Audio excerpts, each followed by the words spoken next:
ആകാശവാണി.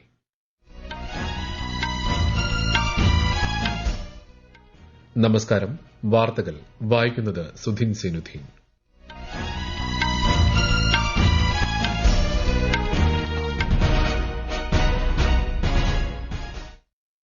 പ്രധാന വാർത്തകൾ. അരുണാചൽ പ്രദേശിൽ അധികാരം നിലനിർത്തി ബിജെപി. സിക്കിമിൽ മിന്നുന്ന വിജയവുമായി സിക്കിം ക്രാന്തികാരി മോർച്ച ഭരണത്തിലേക്ക്. ലോക്സഭാ തെരഞ്ഞെടുപ്പിന്റെ വോട്ടെണ്ണൽ മറ്റന്നാൾ. തയ്യാറെടുപ്പുകൾ വിലയിരുത്തി തെരഞ്ഞെടുപ്പ് കമ്മീഷൻ. റേമൽ ചുഴലിക്കാറ്റിന്റെ അനന്തരഫലങ്ങൾ അവലോകനം ചെയ്ത പ്രധാനമന്ത്രി നരേന്ദ്രമോദി.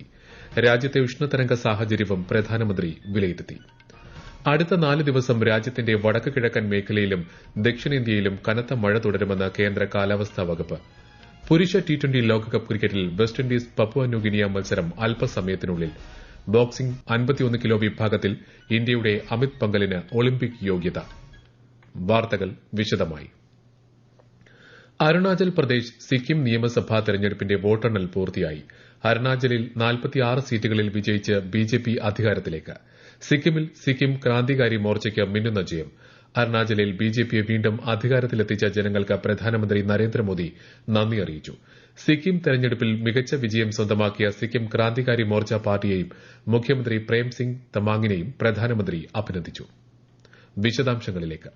അരുണാചൽ പ്രദേശിൽ 60 നിയമസഭാ മണ്ഡലങ്ങളിലേക്കാണ് വോട്ടെടുപ്പ് നടന്നത്. 10 സീറ്റിൽ ബിജെപി നേരത്തെ എതിരില്ലാതെ തിരഞ്ഞെടുക്കപ്പെട്ടിരുന്നു. അവശേഷിച്ച 50 മണ്ഡലങ്ങളിലെ വോട്ടെണ്ണലാണ് ഇന്ന് നടന്നത്. ഇതുവരെയുള്ള കണക്കുകൾ പ്രകാരം 46 സീറ്റിൽ ബിജെപിയും 5 നാഷണൽ പീപ്പിൾസ് പാർട്ടിയും 3 സീറ്റിൽ എൻസിപിയും വിജയിച്ചു. കോൺഗ്രസിന് 1 സീറ്റ് ലഭിച്ചു. 3 സീറ്റുകളിൽ സ്വതന്ത്ര സ്ഥാനാർത്ഥികളാണ് വിജയിച്ചത്. സിക്കിമിൽ 32 നിയമസഭാ സീറ്റുകളിലേക്ക് നടന്ന തിരഞ്ഞെടുപ്പിൽ ആകെ 146 സ്ഥാനാർത്ഥികളാണ് ജനവിധി തേടിയത്. സിക്കിം ക്രാന്തികാരി മോർച്ച 31 സീറ്റിലും സിക്കിം ഡെമോക്രാറ്റിക് ഫ്രണ്ട് ഒരിടത്തും വിജയിച്ചു. അരുണാചൽ പ്രദേശ് സിക്കിം നിയമസഭകളുടെ കാലാവധി ഇന്ന് അവസാനിച്ചിരുന്നു. ഏപ്രിൽ 19 ലോക്സഭാ തെരഞ്ഞെടുപ്പിനൊപ്പമാണ് അരുണാചൽ, സിക്കിം എന്നിവിടങ്ങളിൽ നിയമസഭയിലേക്കുള്ള വോട്ടെടുപ്പും നടന്നത്. News desk, Akashvani. ലോക്സഭാ തെരഞ്ഞെടുപ്പിന്റെയും ആന്ധ്രാപ്രദേശ്, ഒഡീഷ നിയമസഭാ തെരഞ്ഞെടുപ്പിന്റെയും വിവിധ നിയമസഭാ മണ്ഡലങ്ങളിലേക്കുള്ള ഉപതെരഞ്ഞെടുപ്പുകളുടെയും വോട്ടെണ്ണൽ മറ്റന്നാൾ രാവിലെ 8-നാണ് വോട്ടെണ്ണൽ ആരംഭിക്കുന്നത്. മുഖ്യ തെരഞ്ഞെടുപ്പ് കമ്മീഷണർ രാജീവ് കുമാർ, തെരഞ്ഞെടുപ്പ് കമ്മീഷണർമാരായ ഗ്യാനേഷ് കുമാർ, ഡോക്ടർ സുഖ്ബീർ സിംഗ് സന്ധു എന്നിവർ വോട്ടെണ്ണലിനുള്ള തയ്യാറെടുപ്പുകൾ അവലോകനം ചെയ്തു. പൊതു തെരഞ്ഞെടുപ്പ് വിജയമാക്കിയ എല്ലാവർക്കും കമ്മീഷൻ നന്ദി അറിയിച്ചു. തിരഞ്ഞെടുപ്പ് ഫലമറിയാൻ കേരളത്തിൽ ഏകീകൃത സംവിധാനം സജ്ജമാക്കി തിരഞ്ഞെടുപ്പ് കമ്മീഷൻ. കമ്മീഷൻ വെബ്സൈറ്റിലും വോട്ടർ ഹെൽപ്പ് ലൈൻ ആപ്പിലും പൊതുജനങ്ങൾക്കും മാധ്യമങ്ങൾക്കും തത്സമയം ഫലമറിയാനാകും. results.eci.gov.in വഴിയാണ് ഫലം ലഭ്യമാവുക.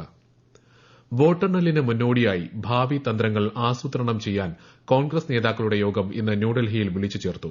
കോൺഗ്രസ് അധ്യക്ഷൻ Mallikarjun Kharge, Rahul Gandhi MP, party general secretary KC Venugopal എന്നിവർ നേതൃത്വം നൽകി.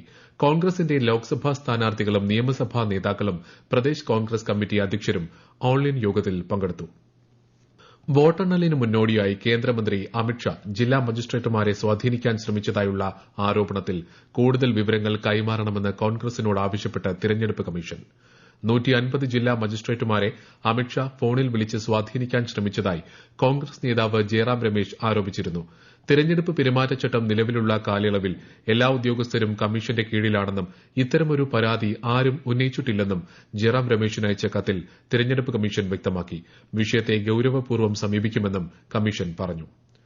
റേമൽ ചുഴലിക്കാറ്റിന്റെ അനന്തരഫലങ്ങൾ അവലോകനം ചെയ്യുന്നതിനായി പ്രധാനമന്ത്രി നരേന്ദ്രമോദിയുടെ നേതൃത്വത്തിൽ ഇന്ന് ന്യൂഡൽഹിയിൽ യോഗം ചേർന്നു. ചുഴലിക്കാറ്റ് നാശം വിതച്ച സംസ്ഥാനങ്ങളിലെ സാഹചര്യം ഉദ്യോഗസ്ഥർ പ്രധാനമന്ത്രിയോട് വിശദീകരിച്ചു. ഈ സംസ്ഥാനങ്ങൾക്ക് കേന്ദ്ര സർക്കാർ പൂർണ്ണ പിന്തുണ നൽകുമെന്ന് പ്രധാനമന്ത്രി പറഞ്ഞു.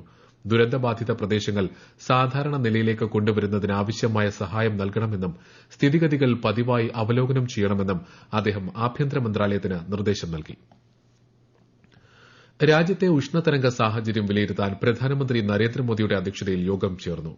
രാജസ്ഥാൻ, ഗുജറാത്ത്, മധ്യപ്രദേശ് എന്നിവിടങ്ങളിൽ ഉഷ്ണതരംഗം തുടരാൻ സാധ്യതയുണ്ടെന്ന് പ്രധാനമന്ത്രിയെ അറിയിച്ചു. കാട്ടുതീ സമയബന്ധിതമായി തിരിച്ചറിയുന്നതിനും നിയന്ത്രണത്തിനുമായുള്ള വൻ അഗ്നി പോർട്ടലിന്റെ പ്രയോജനത്തെക്കുറിച്ചും പ്രധാനമന്ത്രിയെ ധരിപ്പിച്ചു.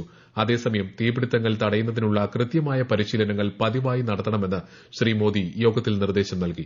ഈ വർഷം രാജ്യത്തിന്റെ മിക്ക ഭാഗങ്ങളിലും മൺസൂൺ സാധാരണ നിലയിലോ സാധാരണ നിലയേക്കാൾ കൂടുതലോ ആയിരിക്കുമെന്ന കാലാവസ്ഥാ മുന്നറിയിപ്പും യോഗം വിലയിരുത്തി. ഈ വാർത്തകൾ ആകാശവാണിയിൽ നിന്ന്.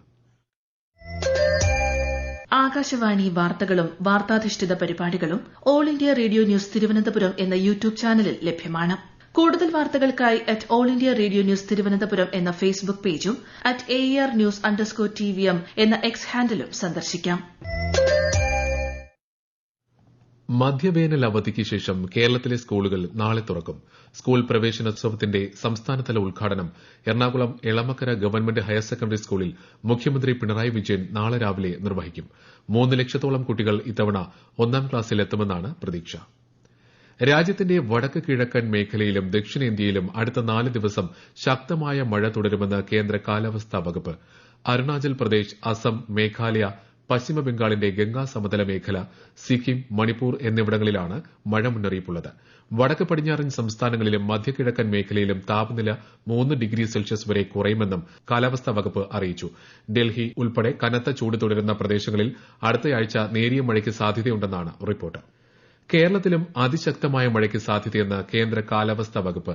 എറണാകുളം ജില്ലയിൽ ഇന്ന് ഓറഞ്ച് ജാഗ്രതയും പത്തനംതിട്ട, ആലപ്പുഴ, ഇടുക്കി, തൃശൂർ, പാലക്കാട്, മലപ്പുറം, കോഴിക്കോട്, വയനാട് ജില്ലകളിൽ മഞ്ഞ ജാഗ്രതയും പ്രഖ്യാപിച്ചു. ചുരുങ്ങിയ സമയത്തിനുള്ളിൽ കൂടുതൽ മഴ പെയ്യാനുള്ള സാധ്യത കണക്കിലെടുത്ത് മലയോര മേഖലകളിൽ ഉൾപ്പെടെ ജാഗ്രതാ നിർദ്ദേശം നൽകി. കേരള തീരത്ത് ഉയർന്ന തിരമാലകൾക്കും സാധ്യതയുണ്ട്. കേരള, കർണാടക, ലക്ഷദ്വീപ് തീരങ്ങളിൽ മത്സ്യബന്ധനത്തിന് പോകരുതെന്ന് കേന്ദ്ര കാലാവസ്ഥാ വകുപ്പ് അറിയിച്ചു.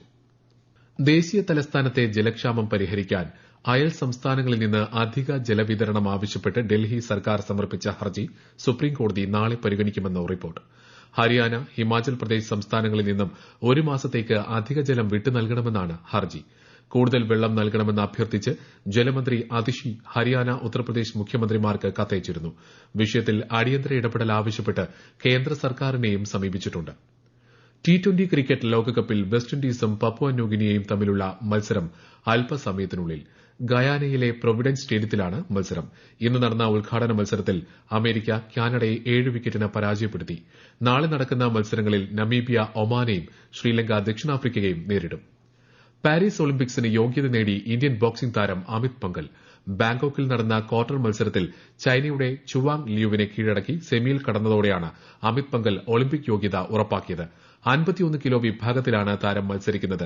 നിഷാന്ത് ദേവ്, നിഖത് സരീൻ, പ്രീതി പവാർ, ടോക്കിയോ ഒളിമ്പിക് വെങ്കല മെഡൽ ജേതാവ് ലവ്ലിന ബോർഗോഹെയ്ൻ എന്നിവർക്ക് ശേഷം പാരീസ് ഒളിമ്പിക്സിന് യോഗ്യത നേടുന്ന 5ാമത്തെ ഇന്ത്യൻ ബോക്സറാണ് അമിത്. തൈവാൻ അത്ലറ്റിക് ഓപ്പണിൽ പുരുഷന്മാരുടെ 800 മീറ്ററിൽ ഇന്ത്യയുടെ അങ്കേഷ് ചൌധരിക്ക് സ്വർണം. ഇന്ത്യയുടെ സോംനാഥ് ചൌഹാൻ വെള്ളി നേടി. നേരത്തെ വനിതകളുടെ ലോങ് ജമ്പിൽ ഇന്ത്യയുടെ നയന ജെയിംസ് സ്വർണം നേടിയിരുന്നു. സ്റ്റാവഞ്ചറിൽ നടക്കുന്ന നോർവേ ചെസ് ടൂർണമെന്റിന്റെ 5ാം റൌണ്ടിൽ ഇന്ത്യയുടെ പ്രജ്ഞാനന്ദ ലോക 2ാം നമ്പർ താരം ഫാബിയാനോ കരുവാനയെ പരാജയപ്പെടുത്തി. ഇതോടെ പ്രജ്ഞാനന്ദ ലോക റാങ്കിങ്ങിൽ ആദ്യ 10ൽ ഇടം പിടിച്ചു.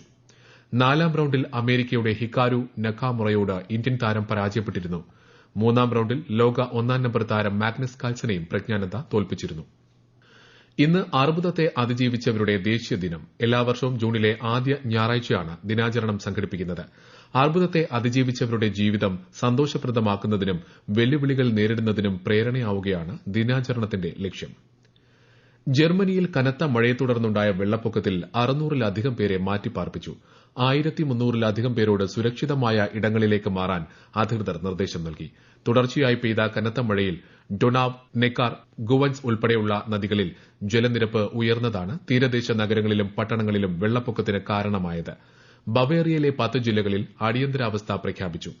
ക്യൂബയ്ക്ക് പിന്തുണയേകാൻ ഔഷധ ചേരുവകൾ കയറ്റിയയച്ച് ഇന്ത്യ. ഗുജറാത്തിലെ മുന്ദ്ര തുറമുഖത്ത് നിന്നാണ് 90 ടൺ വരുന്ന അവശ്യ മരുന്നുകളുടെ നിർമ്മാണ ചേരുവകളുമായി ദൌത്യസംഘം യാത്ര തിരിച്ചതെന്ന് കേന്ദ്ര വിദേശകാര്യ മന്ത്രാലയ വക്താവ് രൺധീർ ജയ്സ്വാൾ പറഞ്ഞു.